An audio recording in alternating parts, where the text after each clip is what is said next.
Hey, I'm RT and welcome to RTsWorld, and yeah, this is my video tutorial about a casino which is very popular, the Dropper Cauldron casino, or that's how I call it.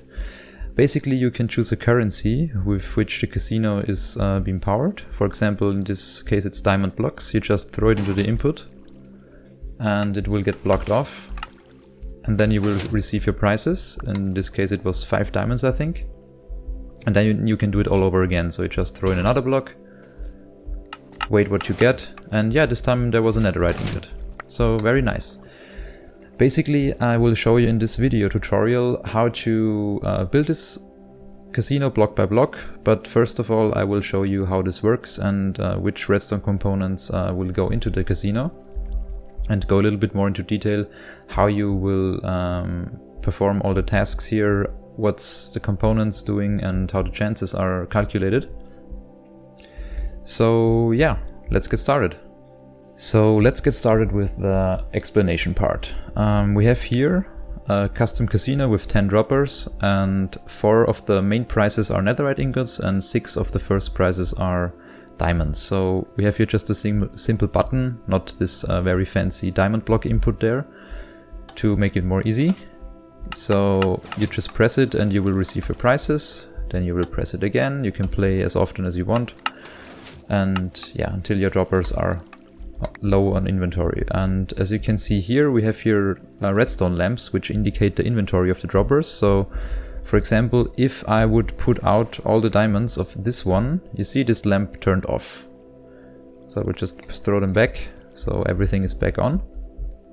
And yeah, what we can do now is check out everything in behind. So we have here our input signal, we have here our spam filter. Basically what it does is, if you just spam this button here, it will just recognize it as one continuous redstone signal, so it doesn't mess up all the redstone tech here in behind. And the chances are calculated in these droppers. So we have here, for example, every dropper marked with a 50-50 chance. So we have 50% chance of winning and 50% chance of losing. And if we get the positive output, one dropper is powered. If we get the positive output on all droppers, then all droppers will be powered. So you can also choose the chances, the probabilities individually for every dropper. So we have here one stackable item, which is the iron block, and one non-stackable item, which is represented by the stone sword. So this is a 50-50 chance, and I will go into the calculation part afterwards. But all you need to know now is we have the positive output as a stone sword and the negative output as the iron block. And depending on how much positive outputs we get, I will just put here a button for testing. We have here now 4 positive outputs, so we have 4 diamonds. Can do it again, maybe we'll get more this time.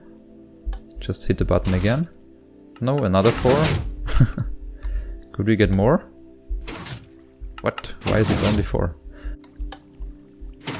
So after some time I managed to get 3. I don't know why there was like 10 times 4 cauldrons in a row. Now we got 6. So basically, depending on the chances calculated in this section, the cauldrons will get moved 1 block forward and represent a winning or losing chance.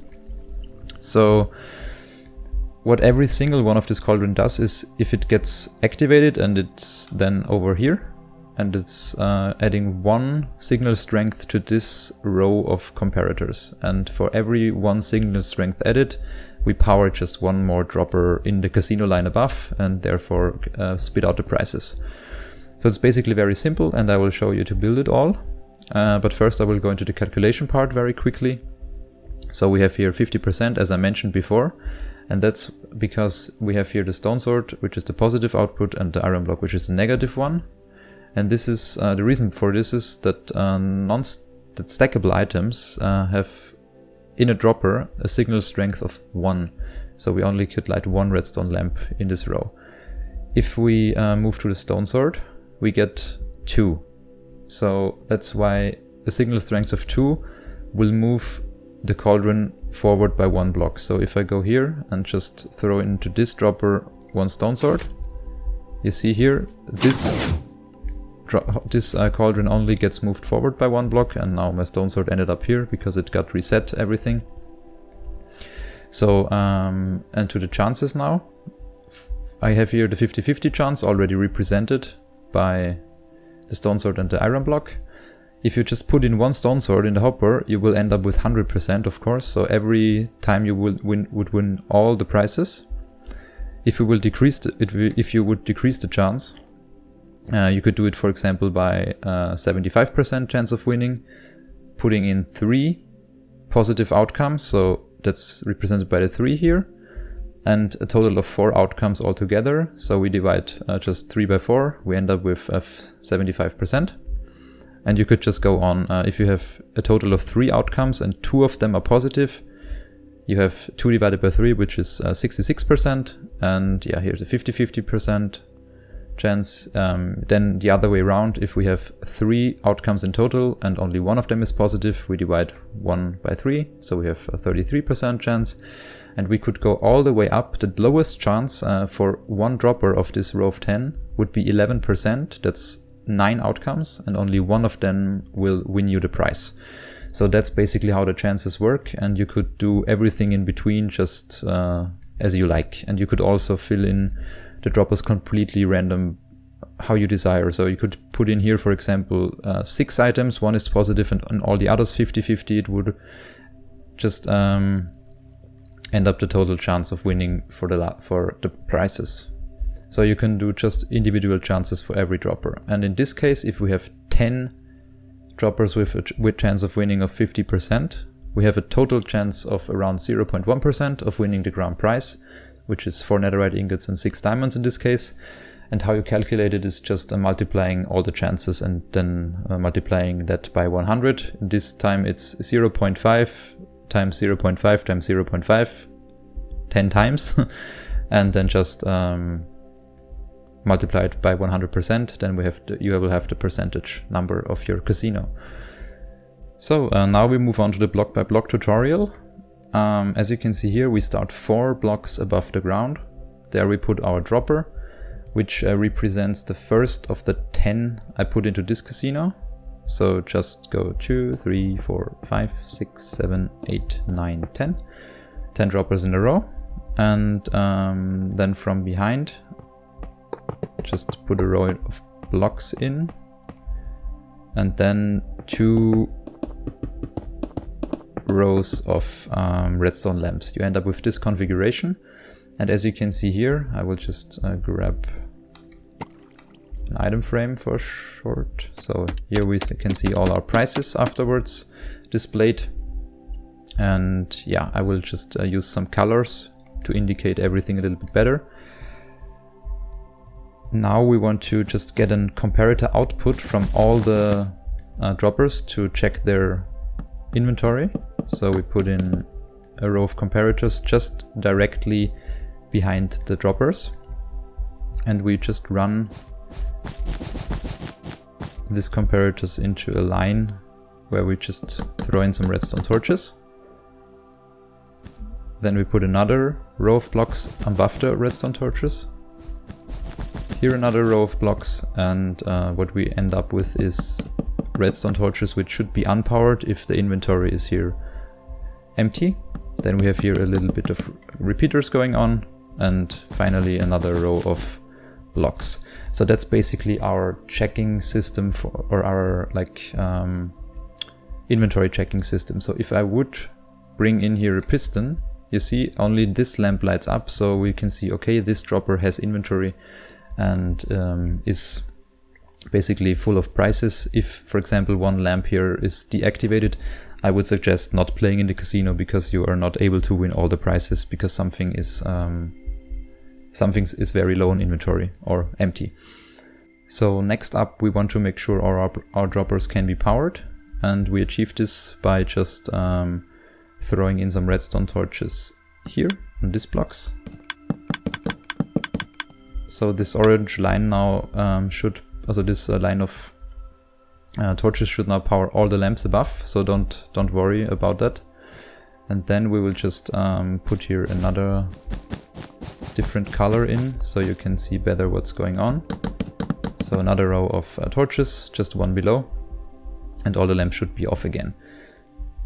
So this is basically our system which decides which droppers are powered if a certain signal strength is achieved by the system. So we get this triangular fashion here, configuration of blocks. We have here a row, then the row with the torches, and then another row there. All of them are 10 blocks long because we have a 10 block long dropper row above. So next part is we just put a redstone line facing forward, like this. And the second part is facing repeaters into the blocks on the back side. Then we just go one block, like same level as the redstone torches are put on. And there we put another redstone line. So, and now we come to the input part. It's all about this comparator, comparing a signal to this torch. So we get this by just using another wool color for our input, which is this comparator. We just right click it once, so this redstone torch is above, it gets like pulled up, and then we compare all the signals going in from this side back afterwards to this redstone torch. So now everything should be lit up, and we just put in here another redstone. And now for every dropper you chose to use in the casino above, you have to put one comparator. Like we have 10 droppers, so it's 1, 2, 3, 4, 5, 6, 7, 8, 9, 10 comparators. We put them all on subtraction mode, and then we just place a torch back here again. And as you can see now, all the redstone is unpowered again. All our lamps are unpowered and all the droppers are unpowered, so no prices would be spitting out now. So now to the fun part, to the cauldron placings, because it's a cauldron casino, or I at least call it the cauldron casino. We have to put in a comparator facing into all those, into this row of comparators, so 10 in total. Then we need some sticky pistons, and we also need some cauldrons, of course. So we place them 2 blocks behind the comparator, just in the row, 10 pieces again, and then in front of them some cauldrons, and we fill every one of those cauldrons up with water. And after we did that, it's very important to right click every cauldron with a glass bottle twice. So 1, 2, 1, 2, and we just do that for the entire row of 10 cauldrons. So that's to make sure that if one cauldron is moved forward, only one signal strength is added to the system. So now we get to this part of the system, which is just the input part from the probability calculators. So we put here a 2 thick block of wool, and we just put redstone on top of every single wool block we put in here. Then we place in a comparator facing into the wool, another row of green wool, here another row of wool. You could use basically any blocks, the colors are just to represent it a little bit better. And then a dropper facing in to this direction, and then we will need the chances, like I will just copy the droppers here to make it more easy for the tutorial, and just place them in here. So now we have a 50-50% chance of, or a 50% chance of winning and 50% chance of losing in each of these droppers. All those are empty. Like the dropper row facing to the cauldrons should be empty, and the dropper row facing above the away from the cauldrons should be filled with your desired chances. For example, I have here the 50-50 chance described before, like I told you, winning 50% and losing 50%. So now we have to put in another row of redstone on top of these wool blocks. And where's my sticky piston? We have to place one sticky piston in here facing upwards, putting there just a block, and placing here some repeaters, there a repeater, and then just connecting all up to this row. So we have, if you use more than 10 droppers, you have to put additional repeaters in here, because you would end up with a signal strength which is too low to reach this repeater. So then we would just power this line, and yeah, that's basically all the part here behind. We have now everything wired up. So the next part is building the input circuitry. So we want to put a button here first, and then we will convert it to this fancy diamond block input. So what we have to do now is go 2 blocks forward in diagonal, starting from the dropper. So we have here the first row diagonal, and then here the second row. So it should look like this. And then we can have just our button. I think it was on the second block, yes. So we just have our button here, and here a wall. You can just choose it to be as big as you want, but I will just, for the purpose of this video, do it like this. So we can also put some decorative blocks on top, so everything is cleaned up from in front. And yeah, now we go with the input. So we have here our input signal, and I will just change the color of wool for this. I will just change it to dark blue.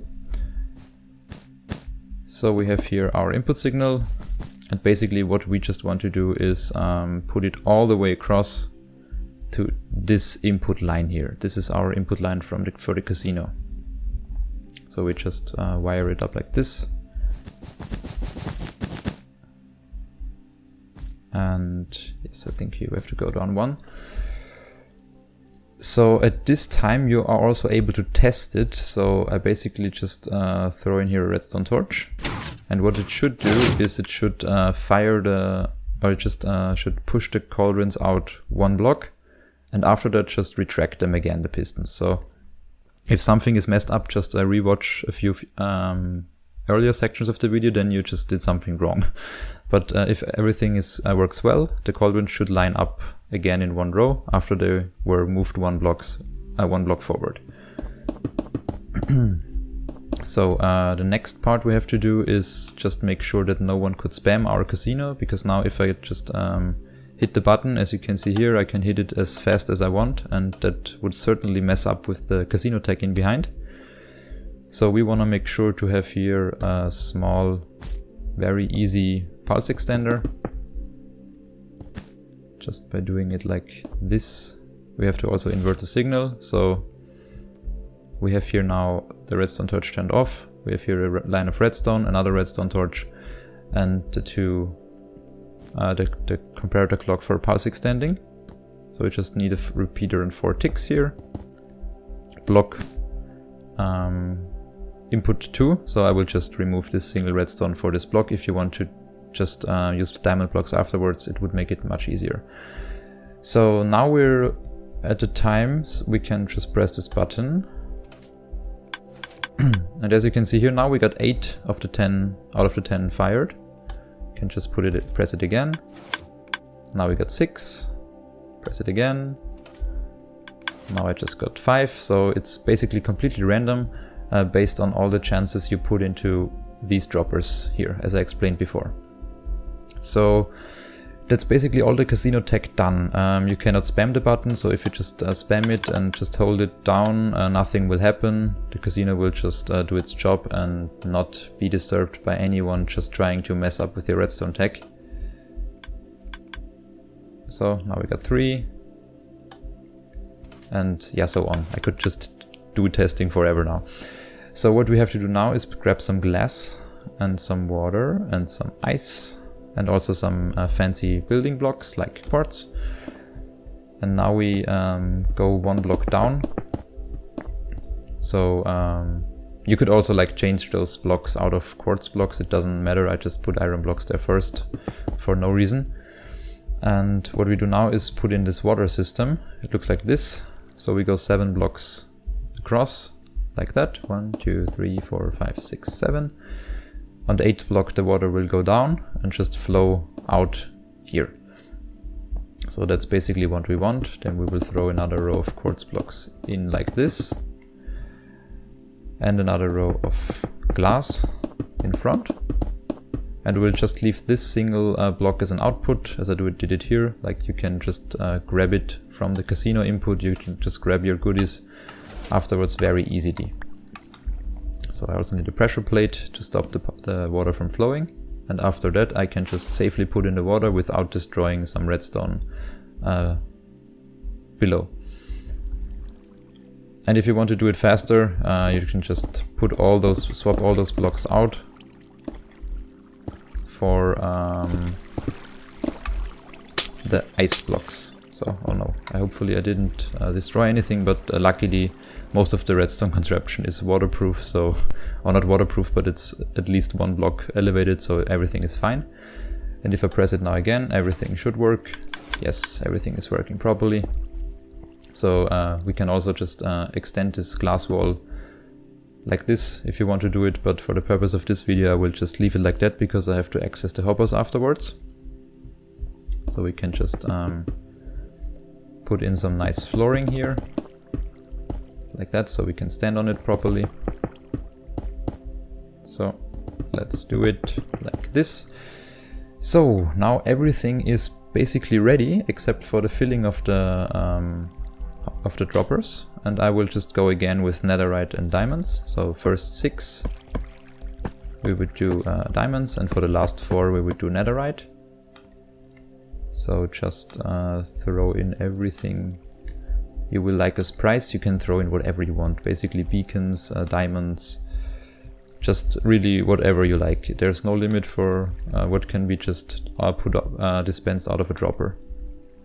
So if I now did everything right, we ended up with all the upper row of the redstone lamps turned on because every dropper has inventory in it.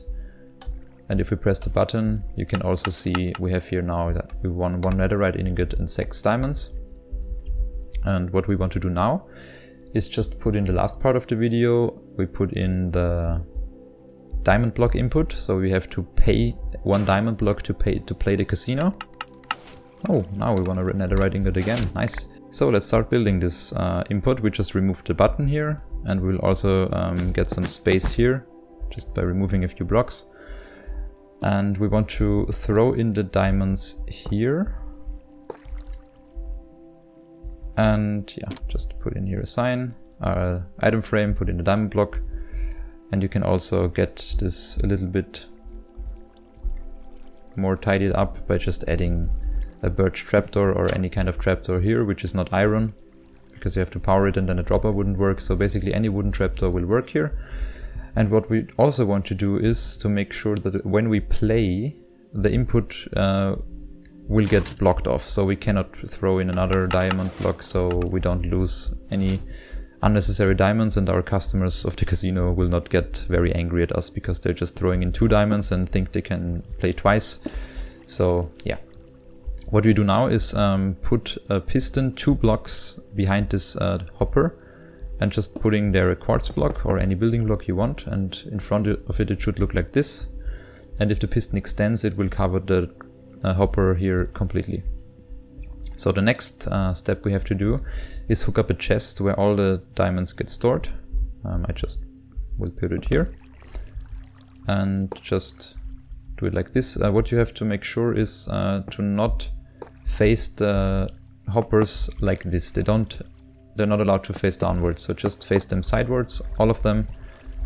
And also don't forget the first one, so I just replaced it. Every one of those hoppers should face away from, also not downwards, just sideways. So then I will go to another wool color. What we take red.